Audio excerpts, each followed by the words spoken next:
Hello, today I'm demonstrating how to pack a cavity wound. We have our little cavity here, and before we do anything with our patient we need to set up our trolley. So I've washed my hands, I've wiped down my trolley, I've got my dressing pack, my scissors, forceps and a syringe to irrigate the wound, and here we use ErgoClean, which is our ribbon that we're packing with. I'll just prepare my tray. It is an aseptic technique. We have to be very careful with our wound care.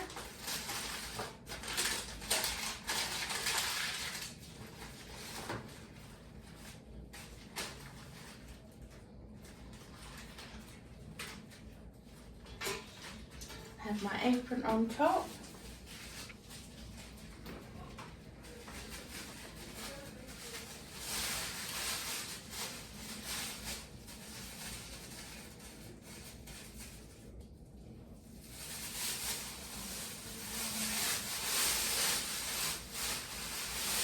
Try not to tap your apron around too much, dispersing dust and particles into the air. If you lift out your bag, rubbish bag, and then place your hand in it, then you're able to use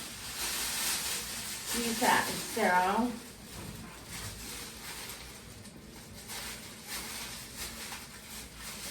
You place everything around your tray. With a cavity, I would be using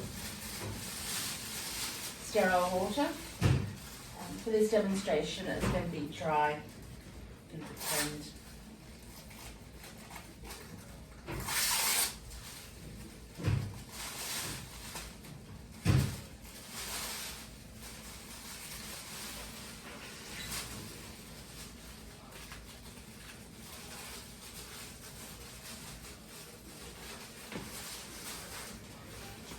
So I've got my sterile forceps.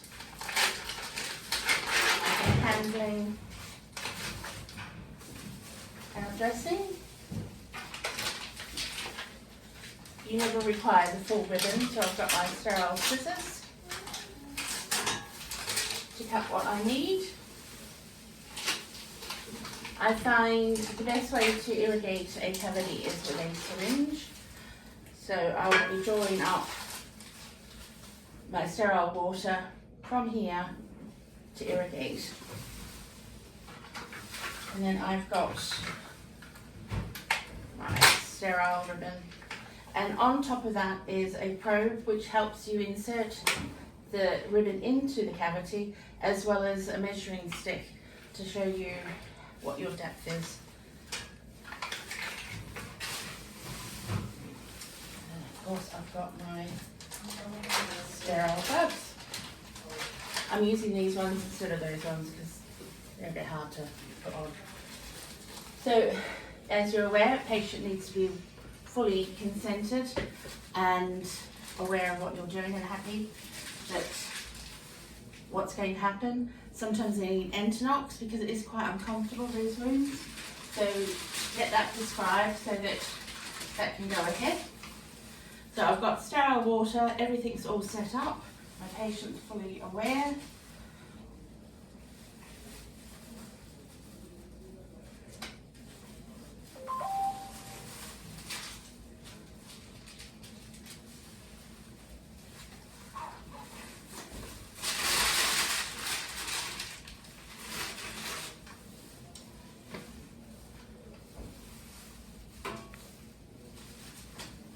We've got our sterile towel. I tend to cut a little hole out so that you can place this around the area to maintain the sterility. I've got my syringe, draw up water, you've got your gauze to help soak it up, and then you're just going in around your wound, irrigating as much as possible.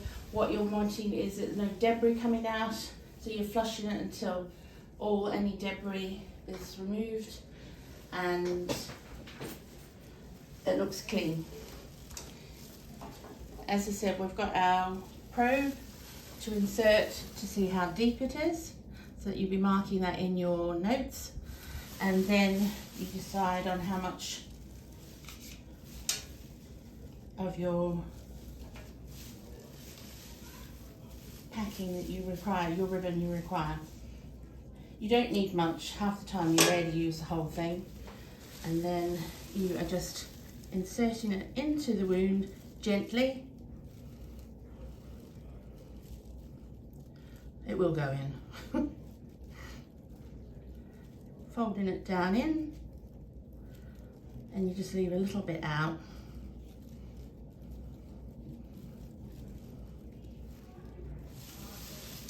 A bit much there, so I'll just trim what I don't need.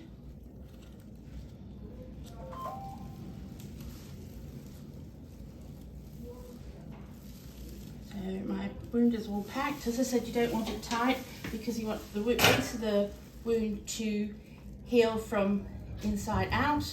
So if you're pushing it in too hard, then you're pressing on it and it's not going to allow it to heal. And also you're going to cause more pain and discomfort for the patient and possibly make it bleed. Once you've done that, then you need to decide, well, I've already decided on what type of dressing I'm going to be using. I no longer need my sterile technique.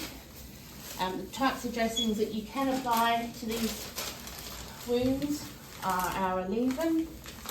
We've got these ones for bottoms, which is very good because it helps where the anus is further down if you've got a perianal abscess that you're packing. And of course then this just goes over. Sometimes if you've got a patient that it's a bit awkward, you don't want to cover the anus, of course. So all you're doing is cutting your dressing to the needs and shape of the patient.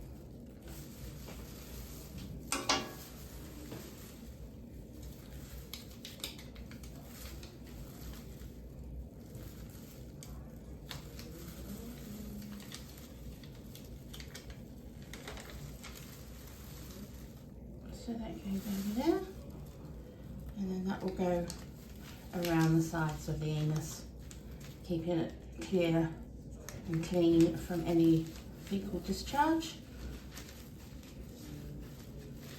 And there is your wound packed, your dressing covered, and just that's it. Cleaned up, pack away, wash your hands again, wipe down your trolley.